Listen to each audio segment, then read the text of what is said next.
बिस्मिल्लाहिर्रहमानिर्रहीम। अस्सलाम वालेकुम दोस्तों, मेरा नाम आमिर शहजाद है और ये जो आज का वीडियो है बेसिकली ये क्वेश्चन का आंसर है जो मैंने व्हाट्सएप पे रिसीव किया था और उनके साथ एक कंटिन्यू कन्वर्सेशन के बाद डिसाइड ये हुआ कि इसको वीडियो में रिकॉर्ड किया जाए।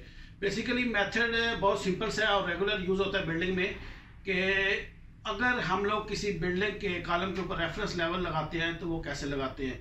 बेसिकली दो मेथड यूज़ होते हैं ये लेवल लगाने के लिए। मैं यहाँ पर दोनों की बात करूँगा, लेकिन जो सेकंड मेथड है मैं उसको प्रायोरिटी देता हूँ और वो ही मेरी नज़र में उसमें एक्यूरेसी ठीक रहती है। पहला मेथड क्या है कि आप अपनी किसी साइड के ऊपर जब मतलब किसी भी फ्लोर पे हैं तो उसकी बैक साइड पढ़ के यानी बेंचमार्क प्लस बैक साइड तो हमारे लेवल की हाइट ऑफ इंस्ट्रूमेंट जो है वो आ जाती है।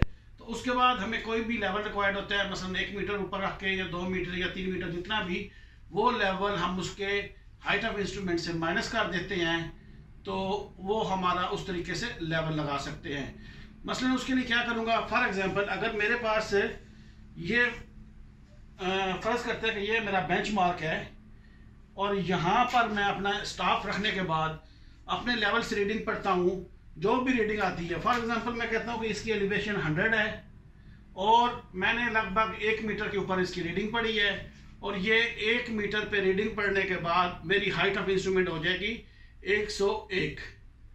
अब अगर कोई मुझे कहता है कि मुझे लेवल लगा के दो 102 का, तो 102 में अगर कॉलम या दीवार बनी हुई है तो उसमें हम लोग क्या करेंगे कि अपने स्टाफ को करेंगे उल्टा, और उल्टा करने के बाद हाइट ऑफ इंस्ट्रूमेंट हमारी कितनी हो गई 101। अब हमें लगाना है 102, तो उससे क्या करना पड़ेगा, यहाँ पर हमें रीडिंग फिर उल्टा रख के 1 मीटर पढ़ेंगे। जब हमारा हाइट ऑफ इंस्ट्रूमेंट यानी क्रॉस एयर जो हम टेलीस्कोप से देखेंगे, अगर वो क्रॉस एयर मैच कर देता है यहाँ 1 मीटर के साथ, तो इसका मतलब है कि हम लोग 2 मीटर के लेवल पे पहुंच गया और सिंपली ऊपर हम लाइन लगा लेंगे तो ये हमारा लेवल लग जाएगा। ये एक मेथड है, लेकिन बेसिकली जो मैं प्रायोरिटी देता हूँ या जो मैं पहले यूज़ किया हूँ वो तरीकाकार क्या है कि आप किसी फ्लोर के ऊपर एक बेंचमार्क शिफ्ट करते हैं। अब मैं सपोज इसी को बेंचमार्क दोबारा पढ़ता हूं, अब मैं स्टाफ का सिर्फ बैक साइड के तौर पे यूज करूंगा, उसके बाद इसका यूज नहीं करूंगा पूरे फ्लोर के लिए। और स्पेशली जब मल्टी या बहुत बड़ी बड़े फ्लोर्स होते हैं जिनमें काफ़ी ज़्यादा तादाद में कॉलम होते हैं, वो बिल्डिंगें क्या होती हैं वो एक पार्ट में कंप्लीट नहीं होती, उनको पार्शली करना पड़ता है। मसलन छोटा सा एरिया क्लियर किया, उसकी फर्स्ट फ्लोर की छत हो गई, फिर सेकंड की स्टार्ट होगी, लेकिन आगे का पोर्शन वो कंटिन्यू भी एक्सकेवेशन चल रही है, उसको फर्स्ट फ्लोर पे यानी वहाँ पर साइड पे ऊपर कंस्ट्रक्शन या एक्सपेंशन जॉइंट अपनी ड्राइंग के हिसाब से प्रोवाइड किए जाते हैं और फ्लोर स्टेप बाय स्टेप चलते रहते हैं, यानी पीछे ज़्यादा हो गए आगे कम हो जाते हैं। तो वहाँ पर लेवल का बहुत ख्याल रखना पड़ता है। वो कैसे करते हैं, उसका तरीकाकार क्या है कि सिर्फ आपको पहला पॉइंट जो है वो आप स्टाफ से मेजरिंग टेप से या हमारे पास स्टील रूलर्स है, वो काफ़ी लेंथ में ये सामने पड़ा हुआ है, ये हम लोग यूज़ करते हैं बैक साइड पढ़ने के बाद। उसके बाद मसलन मुझे क्या करना है कि मुझे 101, ये बेंचमार्क 100 है, मुझे 101 यानी 1 मीटर हाइट की सारे लेवल लगाने हैं। तो क्या करूँगा, मैं सिंपली अपने लेवल पे जाऊँगा, लेवल पे जाने के बाद मैं पढ़ूंगा अपनी पहली रीडिंग इसको सेट करने के बाद। फॉर एग्जांपल मैंने जब रीडिंग पढ़ा तो मेरे पास रीडिंग आ रही है 90 सेंटी, ठीक है। तो इसका मतलब क्या है कि मेरी जो हाइट ऑफ इंस्ट्रूमेंट है वो 190 है। अब मुझे लेवल लगाना है 101 का। अब मैं क्या करूंगा, यहीं से अंदाजे से अपने ट्राई पार्ट को खोलते हुए तीनों को कोशिश करूंगा ऊंचा करने की। जब ऊंचा करूं दोबारा इसकी बबल करूं, अब दोबारा से मैं इसकी रीडिंग पढ़ूंगा, मे बी वो मेरा फिर से 1 मीटर रीडिंग मिले ना मिले। फॉर एग्जांपल मुझे दोबारा से रीडिंग मिल जाती है 96, इसका मतलब मुझे 4 सेंटी और ऊपर करना पड़ेगा। अब फिर दोबारा से मैं अपने इसके स्क्रू को खोल के ट्राई पार्ट को ऊपर करूंगा अनटिल कि मेरा एग्जैक्टली मुझे इसके टेलीस्कोप से जो क्रॉस है में मैचिंग करेगी वो 1 मीटर की रीडिंग मिल जाए।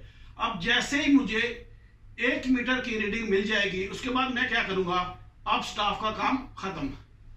अब जहां जहां मुझे चाहिए लेवल, फॉर एग्जांपल ये सामने मेरा फाइल रैक है, अगर मुझे फाइल रैक के ऊपर लेवल लगाना है तो सिंपली मैं क्या करूंगा कि उसको फोकस करूंगा क्रॉस एयर के साथ, और जो मेरे साथ आके असिस्ट कर रहा होगा उसको बोलूँगा पॉइंटर या जो भी उसके पास मार्किंग की चीज़ है वो लेके जाए। फॉर एग्जाम्पल मैं आपको यहाँ पर बताता हूँ। अब ये देखें हमारे पास जो है वो गाइड के लिए हम लोगों ने एक पॉइंट बनाया है। तो मैं जैसे ही रीडिंग पढ़ूंगा, अगर ये मुझे नज़र नहीं आता तो मैं बोलूँगा इसको ऊपर करें, तो ये ऊपर लेते जाएंगे अनटिल के ये मेरे क्रॉस हेयर के साथ मैच करें। अगर नीचे है तो या सॉरी ऊपर चला गया तो मैं उनको बोलूँगा नीचे करें। तो ऐसा ऐसा वो नीचे चले आएंगे अनटिल कि वो मेरे क्रॉस हेयर के साथ मैच हो जाए। उसके बाद जैसे ही मैं ओके बोलूँगा तो ये यहाँ पर पॉइंट लगा देंगे। अब ये जो पॉइंट है ये मेरा लेवल पहुँच गया है 101 के हिसाब से, ठीक है। अब नेक्स्ट पॉइंट भी अगर मैं जाता हूँ, फॉर एग्जाम्पल दूसरी तरफ लगाता हूँ, तो अब भी मैं स्टाफ का यूज़ नहीं करूँगा, मैं दूसरी तरफ अपना घुमा के मैं आपको दिखाता हूँ एक और एग्जाम्पल। कहना दूसरी वाइट बोर्ड पर चले जाओ। यहाँ पर आपको सामने वाइट बोर्ड नज़र आ रहा है। हम जस्ट अज्यूम करते हैं कि ये हमारा कॉलम है, तो इसमें अब ये रीडिंग दोबारा उसी तरह चेक करेगा। मैं इसको बोलूँगा कि नहीं मुझे नज़र नहीं आ रहा, मैं विजुअली अपने लेवल से देखूँगा कि ऊपर है या नीचे है अपने साइड से, तो उसके हिसाब से मैं इसको ऊपर या नीचे कराऊँगा। फॉर एग्जाम्पल मैं वापस जाता हूँ अपने लेवल की तरफ। अगर आप देख सके तो यहाँ लेवल के ऊपर आपको ये साइट वेन नज़र आ रही है, ठीक है जी। ये साइट वेन बेसिकली हमारा जो स्टाफ होता है उसको सीधा करने के लिए, उसकी लाइन में करने के लिए यूज़ होती है। जैसे गन वगैरह में फायर करते हुए हम लोग निशाना लगाते हैं, इसीलिए ये साइट वेन जो है, ये डॉट, ये वेन, ये हमारी लाइन सीधी करती है स्टाफ के साथ। तो हम क्या करते हैं, इससे आइडिया से देखते हैं सामने कि इसको कितना ऊपर या नीचे जाना है। फॉर एग्जाम्पल मैं अभी आपको प्रैक्टिकली भी दिखाता हूँ।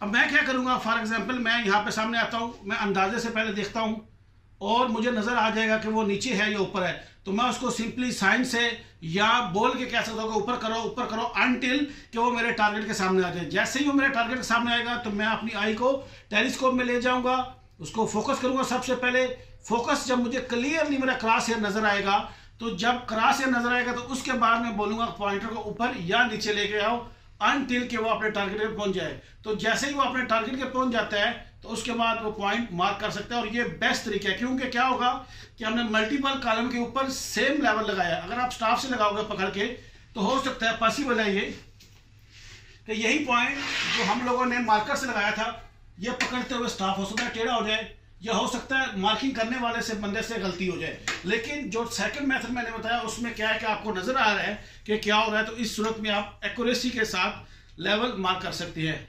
और ये वीडियो यहाँ तक ही, लेकिन एक रिक्वेस्ट है आप लोगों से कि देखें, ये एक पर्सनल एक फेवर होती है कि मुझे अभी सुबह भी और कल भी एक आदमी से बात हुई थी, तो उन्होंने कहा जी हम बहुत बड़े फ़ैन हैं और वीडियो हमारे पास आपकी बहुत है, अगर आप वीडियो पास रखेंगे तो उसका फ़ायदा कुछ नहीं है।